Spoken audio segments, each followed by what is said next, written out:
ছেলে যদি চাকরি করে পণ পোতার জন্য 10 লাখ 50 লাখ টাকা দিতে হবে নাকি গো। এবার মেয়ের বাবা জোগাড় করতে পারছে না, সেই মেয়েকে যখন নিয়ে গেল মেয়েকে বাধ্য হয়ে গলায় দড়ি নাই আত্মহত্যা নাই বিষ খাইতে হবে নাকি। তাহলে এদের জন্যই তো হচ্ছে নাকি গো। আগেকার দিনে 5টা মেয়ে থাকলে গলায় জম লাগতো, আর এখনকার মেয়েদের বাড়িতে বুঝতে পারছেন যদি কারো আমার মতো 5টা মেয়ে থাকে, ছেলের বাবা এসে মেয়ের বাবার পায়ে তেল মাখামাখি তেল মাখামাখি তেল মাখামাখি বলছে একটা মেয়ে দেন গো, আমার ছেলেদের বিয়ে হচ্ছে না। বিয়ে হচ্ছে না, বলে কেন হচ্ছে না? বলে ভাই আই বড় মেয়ে পাবি না, এখন গাই বাছু সব ফিরে নিতে হবে। এইরকম এক ভদ্রলোক মেয়ে দেখতে গিয়েছে জানেন, মেয়ে দেখেছে ভালো হয়েছে পছন্দ হয়েছে, মেয়েকে 500 টাকার নোট ধরিয়ে দিয়েছে কাকা। দিয়ে মেয়ের বাবাকে বলছে যে তাহলে মেয়ের বাবা ছেলের বাবাকে বলছে বিআই মশাই তাহলে দেনা পাওনাটা বলুন। বলছে দেনা পাওনা দিতে হবে না, বিনা পণেই বিয়ে হয়ে যাবে, আর তো মেয়ে পেচ্ছে না, অভাব চলছে বাজারে। দিয়ে বলছে বেশ ঠিক আছে। তো মেয়ের বাবা দেখছে যখন পণ নেবে না, ও তাড়াতাড়ি করে খাসির মাংস বোলপুর থেকে নিয়ে এসেছে, তারপরে কতগুলো ঠান্ডার বোতল নিয়ে এসে খাইয়েছে ভালো করে, এ খাইয়ে দিয়ে এখন আরাম করছে। দিয়ে যাওয়ার সময় তখন মেয়ের বাবা বলছে বিআই মশাই আমার বাথরুমে একটুখানি প্রস্রাব করতে হবে। বলছে কেন? বলে না প্রস্রাব করতেই হবে। বলছে বিআই মশাই আমি তো সারাদিন প্রস্রাব করলাম। বললাম না তা হলে হবে না, যাওয়ার সময় একবার করতে হবে। ছেলের বাবা দেখছে যদি বিয়ে না দেয়, যদি না প্রস্রাব করি, ও কোনো রকমের বাথরুমে গিয়ে 2 ফোঁটা মাল ফেলে দিয়ে চলে এসেছে, বুঝতে পারছেন।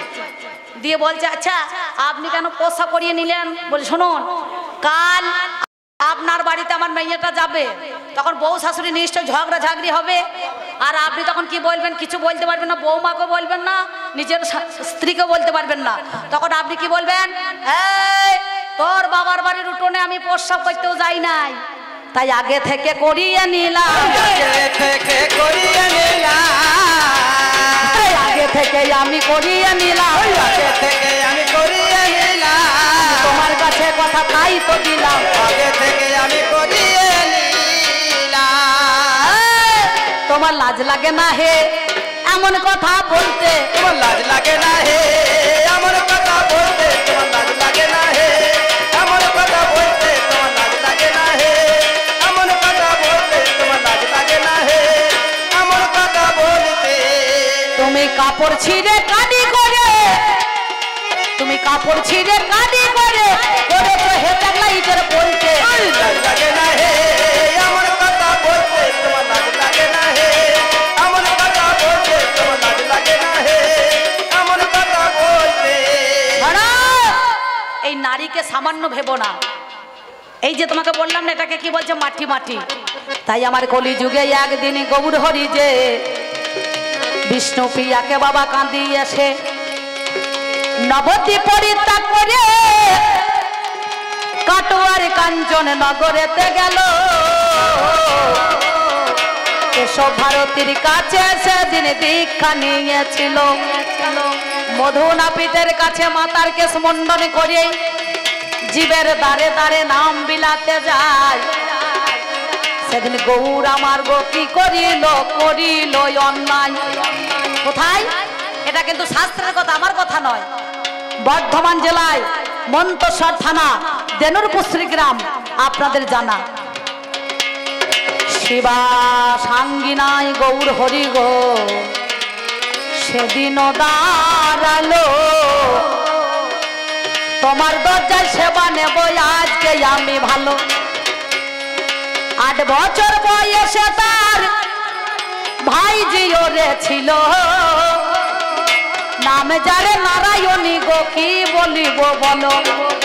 বাল্য বিধবা হয়ে নারী সে থাই রয়, পুরুষের জন্য কি করিল দেখুন মহাশয়। সেবা যখন নিতে গেল গো বলিবারে ছিল, কাকা বলছে আমার ঘরে তন্ডুল নাই রে ভালো, নাকি বাবা বললো না আমার ঘরে তন্ডুল নাই। নারী বলছে আমি গৌর হরির জন্য আমি দাঁড়ে দাঁড়ে করব ভিক্ষা, নগরে নগরে গো দাঁড়ে দাঁড়ে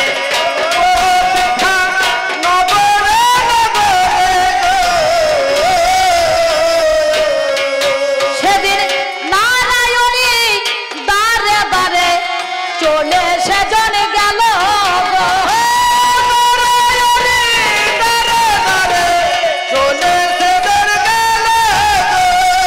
গৌর হরির জন্য নারায়ণী নগরেতে যায় নগরে নগরে দেখো নারায়ণী ধাই।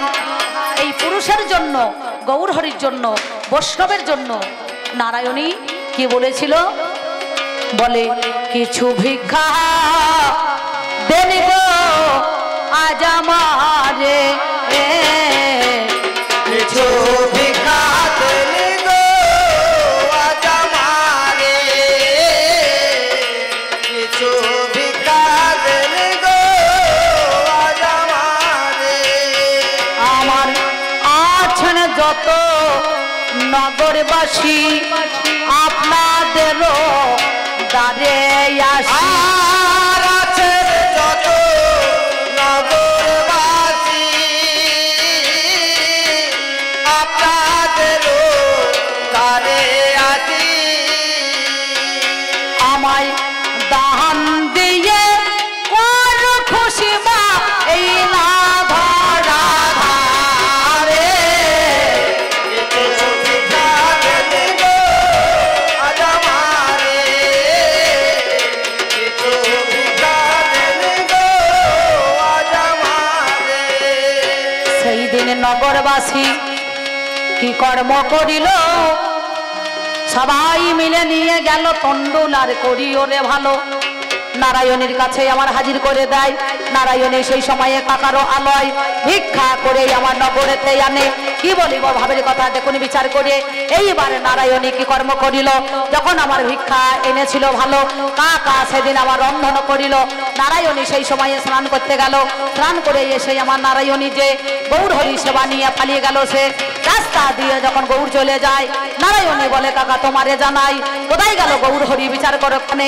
সবাই তো পেল প্রসাদ আমি তো যতনে ঠাকুরের প্রসাদ কোথায় গেল ওরে হাই কাকা বলছে নারায়ণী ওই দেখ গৌর হরি যায় সেদিন রাস্তায় দাঁড়াও গৌর বলে চিৎকার করে নারায়ণী মুখের মধ্যে তাম্বুল্য পান ছিল ওই পানের পিসটা মহাপ্রসাদ বলে খেয়েছিল সঙ্গে সঙ্গে নারায়ণীর গর্ভ বেড়ে গেল 1 মাস 2 মাস 3 মাস 4 মাস 5 মাস যখন হলো পাড়ার মেয়েরা কানাকানি করেছিল করে নাই বাবা বিধবা রমণী সন্তান নাই স্বামী নাই কিন্তু গর্ভে কেমন করে সন্তান ধারণ করে কাকার এখানে যখন খবর চলে গেল কাকা বলছে নারায়ণী শতধিক তোকে তুই নারী তোকে মরাই ভালো ওই কাটোয়ার কাছে দায়হাটের ঘাটে গিয়ে একটা দড়ি একটা কলসি নিয়ে নিজের গলায় বেঁধে যখন ঝাঁপ দিতে গেল গর্ভ থেকে ছেলে বলেছিল তুমি মরো না তুমি মরো না তুমি মরো না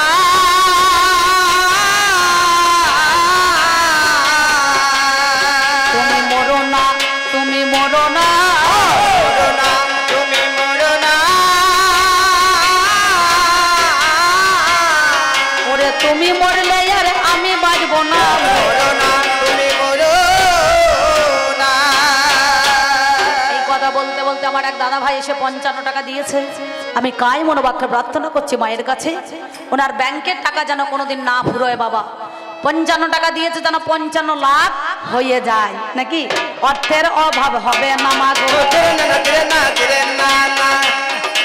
অর্থের অভাব হবে না মা গো আমি আপনাদের জানা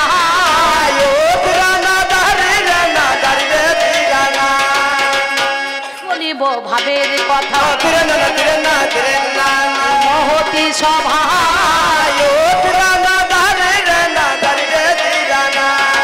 এই বলে নারায়ণী বাড়ি ফিরে গেল কলঙ্ক মোচন আমি করব মা বলো চলো চলো ফিরে চলো চরণী গো হাই তোমার কাছে বলি কথা শোনো সমদয় সেই দিন নারী ফিরে চলে গেল ব্রাহ্মণ সমাজের কাছে সেদিন দাঁড়িয়ে পড়িল ব্রাহ্মণ সমাজ আমার দেখিবারে পায় এবার তোমার গর্ভে আছে মহাশয় উত্তর দিতে হবে বিচার করো কেন এই কথা সেদিন আমার বলিল যতনে ওই ছেলে তখন আমার উত্তর দিয়ে দিল আমি বাবা কঞ্জনায় আছি ওরে ভালো শ্রী গৌরাঙ্গ পিতাই আমার নিত্যানন্দ গুরু।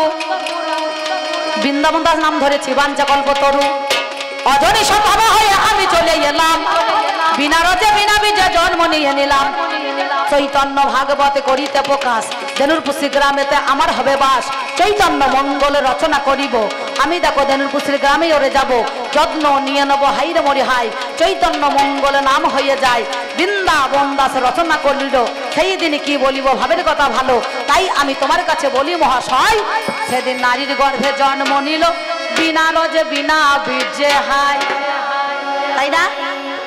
এই পর্যন্ত আপনাদের মধ্যেখানে দাঁড়িয়ে আমি নারীর ভূমিকায় ওনাকে দিলাম, আর বেশি কথা বলার যাবে না, নাকি?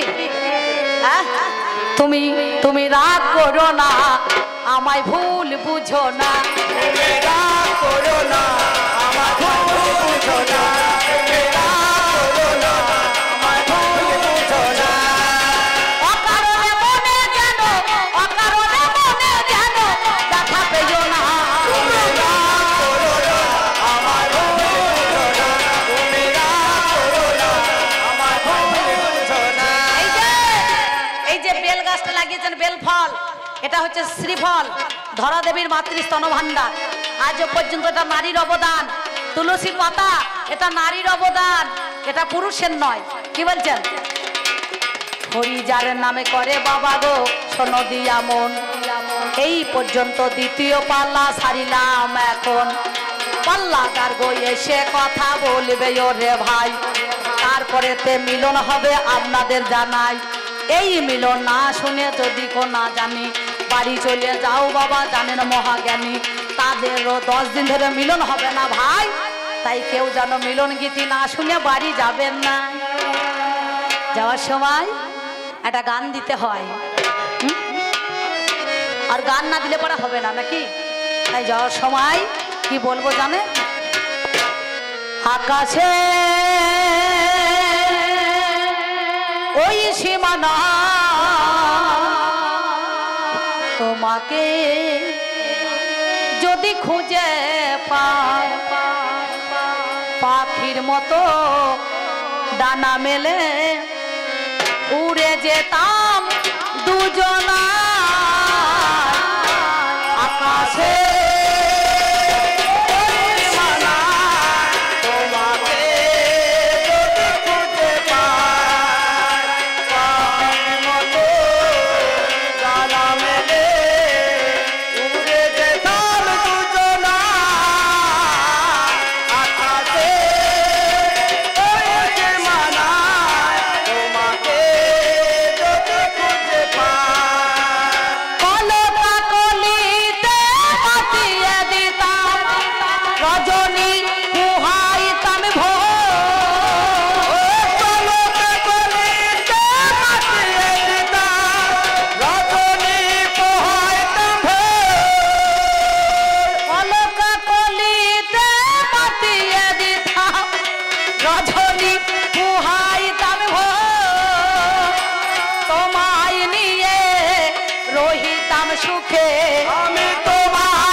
কণ্ঠে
তোমার কি লাগে ভালো